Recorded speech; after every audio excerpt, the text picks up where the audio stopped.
sa lahat. Mahigit 1,000 pamilya sa Cavite City na sunugan. Napahugulgol ang ilan sa mga residente habang tinitignan ang nasusunog nilang bahay. Karamihan sa kanila ay sumakay ng mga bangka para lumikas mula sa apoy. Ang ilan, wala nang naisalbang gamit. Ang sinasabing bitsa ng apoy at iba pang detalye sa balitang yan, maya-maya lang. Ngayong July 15, kasama ang buong pwersa ng News 5. Narito na ang mga maaksyong balita hatid ng Frontline sa umaga. 5, kabilang ang 3 menor de edad na magkakapatid patay sa flash flood sa Matanog, Maguindanao del Norte. Accountant ni suspended Bamban Tarlac Mayor Alice Guo, hawak na ng Senado, Mayora at 6 na iba pa. Hinahanap na kasunod ng inilabas na arrest order ng Senado. Pagpapataw ng withholding tax sa mga online sellers sisimulan na bukas. Dating US President Donald Trump, hinimok ang mga Amerikano na magkaisa.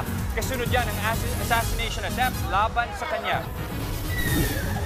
Scaffolding sa ginagawang gusali sa Switzerland, bumagsak, 3 patay. At netizens, aliw na aliw sa pasahero ng motorcycle taxi na mali ang suot sa hairnet.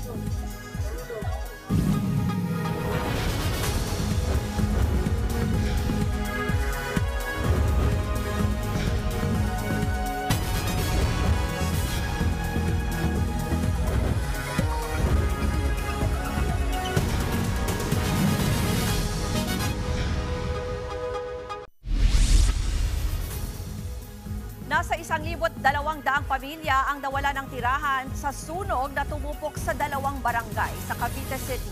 Ang sinasabing pinagmulan ng sunog ang pagwe-welding ng isang residente sa lugar. Nasa frontline ng balitang yan, si Dave Abuel.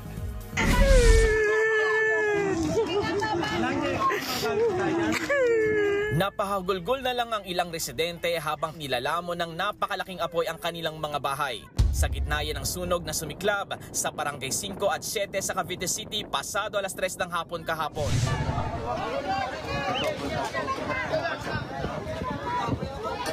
Sa laki ng apoy, tumalon na sa dagat ang ilang residente. Gumamit sila ng mga bangka para isalba ang kanilang mga gamit. So makikita niyo po yung ibang mga pamilya na naapektuhan ng sunog ay dito na po sa dagat dumadaan. Gumamit na ng chopper ang mga otoridad para maabot ang ilan sa mga nasusunog na bahay. May ilang bumbero namang sumampa na sa mga bubong.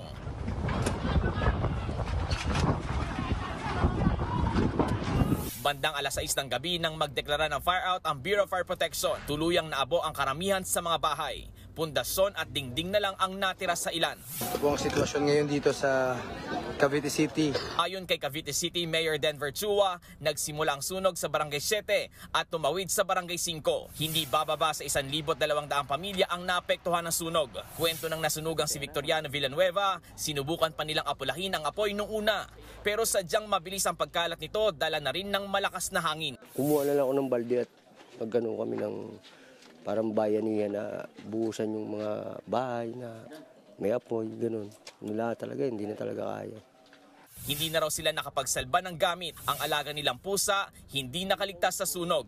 Ayon sa mga nasunugan sa bahaging yon, nagsimula yung sunog. May nag-welding daw kasi dun sa bahay na yon at tumalsik yung baga sa mga kalapit bahay na pinagsimulan naman ng apoy. Yung mga katabi niya pong bahay, katulad po ng bahay namin, light materials po. Nag-welding po siya na nakainom po. Itinanggi naman ng asawa ng sinasabing nag-welding ang paratang. Giit niya, tapos nang mag-welding ang kanyang asawa nang magkasunog. Di ba, ma'am, yung baga ni welding pumunta doon sa bahay na yun? Hindi po kasi malayo dun sa bahay na parang ganyan po, mga ganyan, trusses kasi ginagawa niya. Ayon sa mga tauhan ng barangay, wala namang malubhang nasugatan o namatay sa mga residente. Pero aabot sa 800 bahay ang natupok. Problema naman ngayon ng mga nasunugan kung paanong magsisimulang muli. Sana po bigyan niyo kami ng konting tulong po dito sa Cavite City, sa Barangay 5 po. Kahit Barangay 7 po, lalos, 2 barangay po. Matulungan niyo man lang po kami. Buti na lang po, wala pong na-disgrasya sa amin. Inaalam pa ng mga otoridad ang kabuang halaga ng pinsala at kung ano talaga ang naging mitsa nito. Nagbabalita mula sa Frontline, Dave Abuel, News 5. Patay ang 2 menor de edad habang isa ang sugatan sa isa pang sunog na sumiklab sa Barangay 2A sa Davao City. Pasado alas 8 ng gabi nang magsimula ang sunog. Inabot ng 5 oras bago ito naapula. Sa lawak ng pinsala, aabot sa 200 pamilya ang nawalan ng tirahan. Nasa 150 bahay naman ang natupok. Inaalam pa kung ano ang pinagmulan ng sunog. Nagkasunog din sa Barangay Darangan sa Binangonan, Rizal pasado alas 5 ng umaga nitong linggo. Mabilis na kumalat ang apoy sa 20 bahay na pawang gawa sa materyales na mabilis masunog. Naapula rin ito matapos ang halos 1 oras. Wala namang napaulat na namatay o nasugatan. Inaalam pa kung ano ang sanhi ng apoy at kabuang halaga ng pinsala. 5 ang patay sa flash flood sa isang bayan sa Maguindanao del Norte. Napinsala rin ang ilang mga bahay, pati na ang isang paaralan sa lugar. Nasa frontline na balitang yan, Simon Gualvez. Halos 300 pamilyang napilitang lumikas nang malubog sa putik at baha ang bahaging ito ng bayan ng Matanog sa Maguindanao del Norte. Kasunod yan ng flash flood na tumama sa bayan, bunsod ng walang patid na ulan nung nakarang linggo. Naipon po kasi yung tubig doon sa mountain na yon, na kung saan nung naipon ay bumagsak yung tubig kaya kumbaga bigla na lang nagkaroon ng flash flood po doon sa area. Tila putik na rin, imbis na tubig ang dumadaloy sa katabing ilog. Sinuyod yan ng mga rescuer para mahanap ang mga residenteng bigong makalikas kaagad. Sunod-sunod na mga labi ang naiahon mula rito. Kabilang riyan ang isang senior citizen at 4 na menor de edad. Ang 3 sa mga bata, magkakapatid. Actually kapatid din po nila yung unang na natagpuan na survivor. Then yung 3 natagpuan na patay ay magkakapatid. Sa iba pang bahagi ng bayan, nagkalat ang mga punong nagsitumbahan nang tumama ang flash flood. May mga nasira ring mga bahay at ilan pang struktura gaya ng paaralan. Mayroon po tayong heavily affected na isang school po ng ating area na kung saan yung 4 buildings nila, 7 classroom ay talagang wash out po. Nananatili sa mga evacuation center ang higit 280 pamilyang inilikas, pero posible pa raw madagdagan ng mga evacuees. Idineklara na kasing hazard area ang Campo 1 na siyang pinakanapinsala ng flash flood. Patuloy din ang buhos ng ulan sa lugar. Sa ngayon, nakapagpaabot na ng ayuda ang Department of Social Welfare and Development sa mga apektado ng flash flood. Nagbabalita mula sa Frontline, Mon Gualvez, News 5. Dahil din sa masungit na panahon, nasira ang isang simbahan sa Hongduan, Ifugao dahil sa landslide. Bumigay ng tuluyan ang isang bahagi ng pader ng Bible Methodist Gospel Light Church dahil sa gubuhong lupa. Nagtulungan ang mga tauhan ng Bureau of Fire Protection, mga pulis at mga volunteer para matanggal ito. Ayon sa lokal na otoridad, lumambot at kumuho ang lupa sa lugar dahil sa malakas na pag-ulan tuwing hapon mula pa noong Huwebes. Magiging maulan pa rin sa malaking bahagi ng bansa ngayong Lunes dahil sa hanging habagat. Makararanas ang kalat-kalat na pag-ulan ng Mindanao, Western Visayas, Palawan at Occidental Mindoro. Magdadala rin ang habagat ng pag-ulan sa Metro Manila, natitirang bahagi ng Mimaropa, Batangas, Cavite, Laguna at Bataan. Meron namang binabantay ang bagyo ang Pag-asa sa labas ng Philippine Area of Responsibility. Huli itong namataan sa layong 1,100 kilometers kanluran ng Central Luzon, malapit sa Vietnam. Sa ngayon ay hindi pa nakikitang makakaapekto ang bagyo sa panahon ng bansa, pero patuloy nitong paiigtingin ang habagat. Nagbabala ang FIVOC sa posibleng mauwi sa pagsabog ang naoobserbahan naman nilang aktibidad ng Mount Canlaon sa Negros Island. Ayon sa FIVOC, namamaga ang lupa sa bulkan itong nakalipas na buwan. Indikasyon daw ito ng paggalaw ng magma sa ilalim ng bulkan. Nakapagtala din ng FIVOC ng 6 na volcanic earthquake at 2,500 tonelada ng sulfur dioxide na ibinuga ng bulkan. Nananatili sa alert level 2 ang Mount Canlaon. Ibig sabihin po niyan, pinapaalalahanan ng FIVOC sa publiko na bawal pa rin pumasok sa 4-kilometer permanent danger zone sa paligid ng bulkan. Dito lang June 3 nang huli itong pumutok. Sa ibang balita, naaresto at nakakulong na sa Senado ang sinasabing accountant ni suspended Bamban Mayor Alice Go. Pero ang alkalde at kanyang pamilya hindi pa rin matuntun. Live mula sa Bamban, Tarlac, nasa frontline ng balitang yan, si Rainiel Pawid. Rainiel, may impormasyon na ba ngayon kung nasaan na si Mayor Alice Go? Jester, magdadalawang buwan na ngang hindi pa rin nakikita si suspended Bamban Mayor Alice Go dito sa kanilang bayan. Sa katunayan, Jester, magdadalawang araw na rin tayong nakabantay dito sa farm kung saan umano lumaki si Alice Go. At ngayon nga ay nakikita na rin natin yung pagdagsa ng ilang mga sasakyan dito sa harap ng gate. At nang tanungin natin yung isa nakararating-rating lang sa ngayon, sila sana ay maniningil naman ng mga pautang o yung utang nga ng farm na ito dahil doon sa mga in-order na feeds na ngayong taon ay hindi pa raw nababayaran. Sa paghahain ng arrest order ng Senado nitong Sabado, nahuli ng Office of Sergeant at Arms si Nancy Gamo, ang accountant ni suspended Bamban Mayor Alice Go. Nadatna ng OSAA si Gamo sa kanyang address sa Caloocan City. Siya pa lang ang nahuhuli sa 8 pinaaresto ng Senado dahil sa hindi pagsipot sa mga pagdinig tungkol sa mga illegal na pogo. Nakadetain na sa Senado si Gamo. Si Mayor Alice Go naman hindi natunton ng mga otoridad sa kanyang farm sa Bamban. Pati ang mga kapatid ni Go na sina Wesley, Sheila at CMN wala rin sa nakalista nilang address sa isang pabrika ng tela sa Bulacan at maging sa Valenzuela. Hindi rin nakita ang mga pinaniniwalaang magulang ni Go na sina John Zongo at Wen Yilin. Pati ang tumatayong consultant ng mga pogo sa Bamban at Porac sa Pampanga, hindi rin mahagilap. Wala namang ideya ang kalyado ni Go sa Bamban kung nasaan ang alkalde. Wala na kami pong communication. Blackout po. Yung mga telepono niya ay tinatawagan po yata siya. Wala po, blackout na. Pati ng Facebook po, wala na po.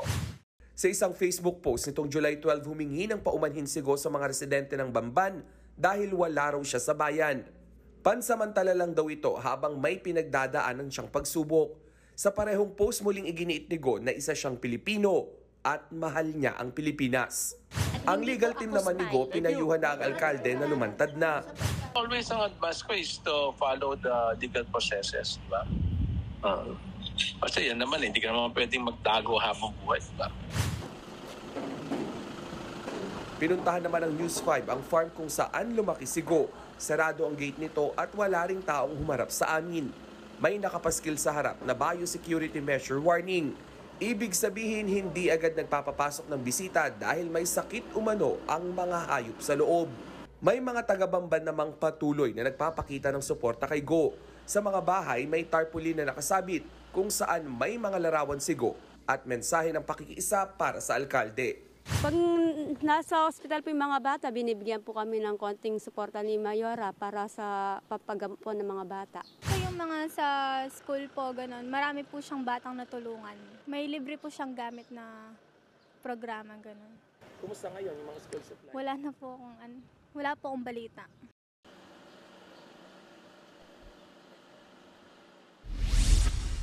Jester, katatapos nga lang natin kausapin si Attorney Stephen David, yung legal counsel ni suspended Bamban Mayor Alice Go, at kanyang sinabi na yung legal team nga nila ay patuloy na kinukumbinsi at inuudyok itong si Go na lumantad na o humarap sa Senate hearing sa July 29th or sa July 19.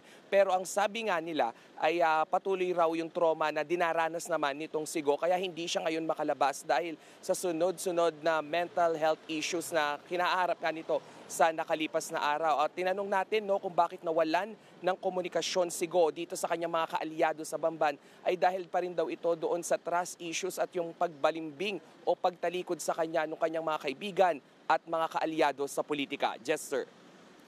Nagulat mula sa Tarlac, maraming salamat, Rainiel Pawid. Susunod, mga world leader kinondena ang assassination attempt kay dating US President Donald Trump.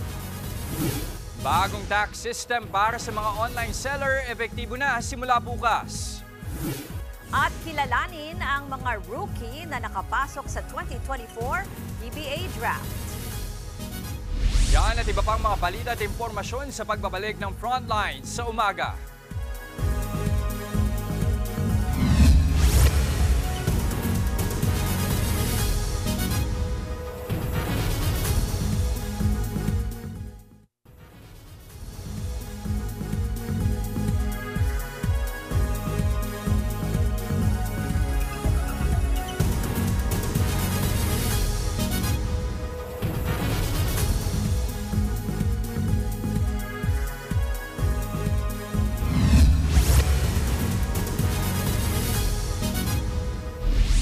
Matapos ipagpaliban ng 3 buwan, epektibo na simula ngayong araw ang bagong sistema sa pangongolekta ng buwis sa mga online seller. Sa ilalim ng Revenue Regulation No. 16/2023 ng Bureau of Internal Revenue, kakaltasan ng income tax ang kita ng mga online selling platforms o digital financial service providers.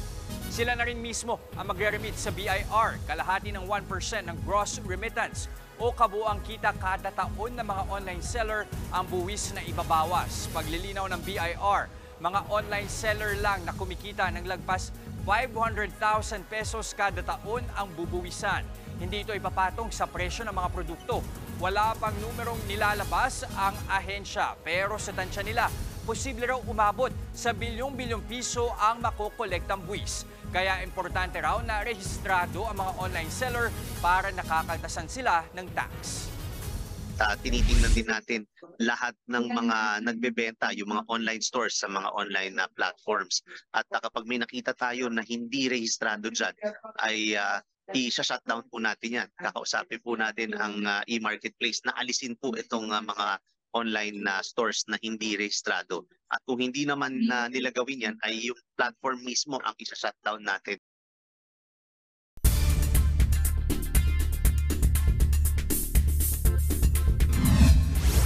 Mas hinigpitan na ang seguridad sa venue ng susunod na campaign rally ni former US President Donald Trump matapos ang assassination attempt sa kanya. Habang ang ibang lider, kabilang sina Pangulong Bongbong Marcos at dating Pangulong Duterte, kinondena na rin ang pag-atake. Nasa frontline ng balitang yan, si Maricel Halili. Parehong nanawagan ng pagkakaisa sina US President Joe Biden at former President Donald Trump. Take a look at what happened. Isang araw matapos tamaan ng bala sa tenga si Trump sa nangyaring assassination attempt sa campaign rally niya sa Pennsylvania nitong weekend. Bukod kay Trump, 2 iba pa ang kritikal sa pamamaril. 2 naman ang nasawi kabilang ang 20 anyos na suspect na si Thomas Matthew Crooks na napatay ng US Secret Service. Sa paunang investigasyon, pumuwesto ang gunman sa bubungan ng isang gusali higit 100 metro mula sa lokasyon ni Trump. Kwento ng isa sa mga testigo, nakita na nila ang suspect na gumagapang sa bubong bago ang pamamaril. Sinubukan nilang alertuhin ng mga pulis pero hindi sila pinansin. Secret Service is looking at us from the top of the barn. I'm pointing at that roof, just standing there like this. And next thing you know, 5 shots ring out. Una nang kinumpirma ng Federal Bureau of Investigation na assassination attempt nga ang nangyari. Pero ayon kay US President Joe Biden, blanco pa sila sa motibo ng gunman. Umapela siya sa publiko na huwag basta maniwala sa mga haka-haka at hintayin na lang ang resulta ng investigasyon. I urge everyone please, don't make assumptions about his motives or his affiliations. Let the FBI do their job and their partner agencies do their job. Sa kabila ng nangyari, tuloy ang pagpunta ni Trump sa idaraos na Republican National Convention sa Milwaukee, Wisconsin. Dito, nakatakda siyang iproklama bilang opisyal na presidential candidate ng Republican Party para sa eleksyon sa Nobyembre. Mas hinigpitan din ng mga otoridad ang seguridad sa paligid ng venue, alinsunod na rin sa utos ni President Joe Biden. Hindi na bago sa kasaysayan ng Amerika ang assassination attempt sa isang nakaupong pangulo o sa isang presidential candidate. Bago si Trump, binaril din pero di napuruhan si former US President Ronald Reagan sa Washington, D.C. noong 1981. Gaya naman ni Trump, sa gitna rin ng kampanya binaril si former US President Theodore Roosevelt noong 1912. 2005 naman ang hagisan ng granada si former President George Bush sa bansang Georgia pero hindi ito sumabog.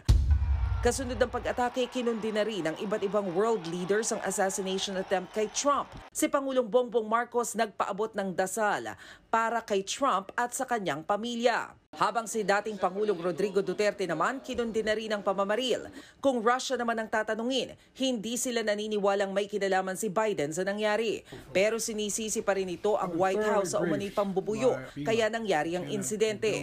Kinundi na naman ni Ukrainian President Volodymyr Zelensky ang pag-atake, habang si Israeli Prime Minister Benjamin Netanyahu tinawag na assassination attempt sa demokrasya ng Amerika ang pamamaril kay Trump.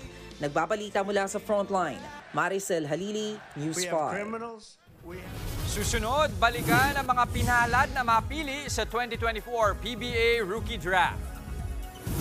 At pasaherong namali ng suot sa hairnet, kinaaliwan ng netizens. Tuloy-tuloy lang ang paghatid namin ng balita at impormasyon dito sa Frontline sa umaga.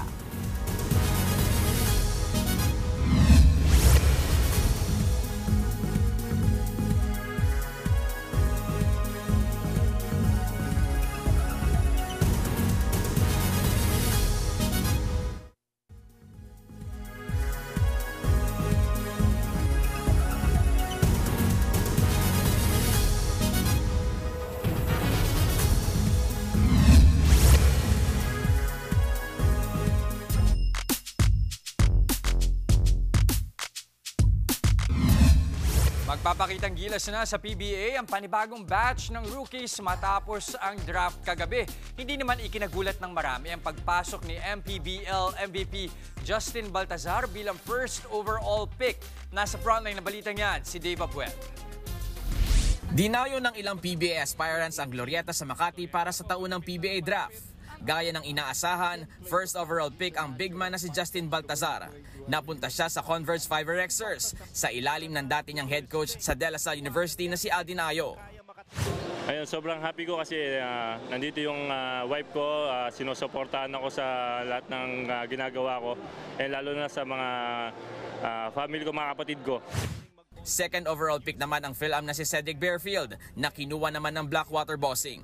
Via video call na lang pinabot ni Bearfield ang kanyang pasasalamat at excitement na makapaglaro sa PBA. Hindi rin nakadalo sa draft ang third overall pick ng Barangay Ginebra Gin Kings na si RJ Abarientos na naglalaro ngayon para sa Strong Group Athletics sa Jones Cup. Sa halip, umakyat sa stage ang tiyuhin niyang si Johnny Abarientos para kumatawan kay RJ. Tila deja vu moment naman ito dahil si head coach Tim Cone din ang nag-draft kay Johnny A. Higit 3 dekada na ang nakalipas.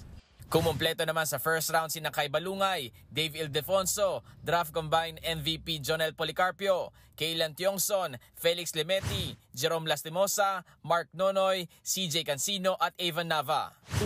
Nakikita ko talaga yung sarili ko sa NLEX. Pit na pit ako doon and ayun, happy ako na kinuha nila ako. Sobrang excited ako na mas marami akong matututunan sa NLEX. Tumagal ng 6 na rounds ang draft hanggang sa nagpas na lahat ng koponan. Sa kabuuan, 48 sa 67 aplikante ang opisyal na na-draft sa liga. Masusubukan naman ang galing nila sa pagpasok ng panibagong PBA season sa Agosto para sa Governor's Cup. Nagbabalita mula sa Frontline, Dave Abuel, News 5.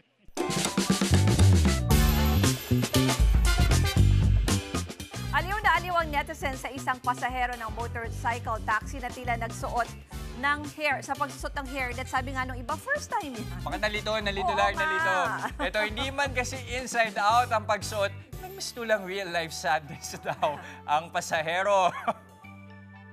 Mag-hairnet ka, ma'am? Opo.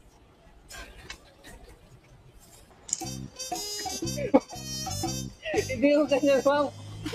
Sa ulo. Yan pong video na yan ang motovlogger na si Eret Misa. Inalok niya ng hairnet yung pasahero. Pero imbis na sa buhok ito ilagay, sinuot niya ito sa kanyang mukha. Mabuti na lang at nakita ni Kuya Ryder bago sila umalis. Natawa pa ang netizen sa paghila ni Kuya sa pasahero dahil aakalain mo nga naman magtropa raw sila. Akala raw pala kasi ng pasahero na para ito makaiwas sa alikabok ng maayos naman ang hairnet. Natawa na lang ang dalawa at sinimulan na ang kanilang biyahe. Nakakatuwa yung nakita ko rin yun kahapon. Mas natawa ko din sa reaction din ni Kuya nung makita niya. Oo nga eh. Parang pigil na pigil yung tawa niya eh, di ba? Akala siguro na pandemic pa kasi. Siyempre, iwasan na. At yan po mga kapatid, ang impormasyong dapat ninyong malaman. Mga balita para sa may alam at may pakialam. Kami ang inyong mga kasangga sa Frontline sa umaga.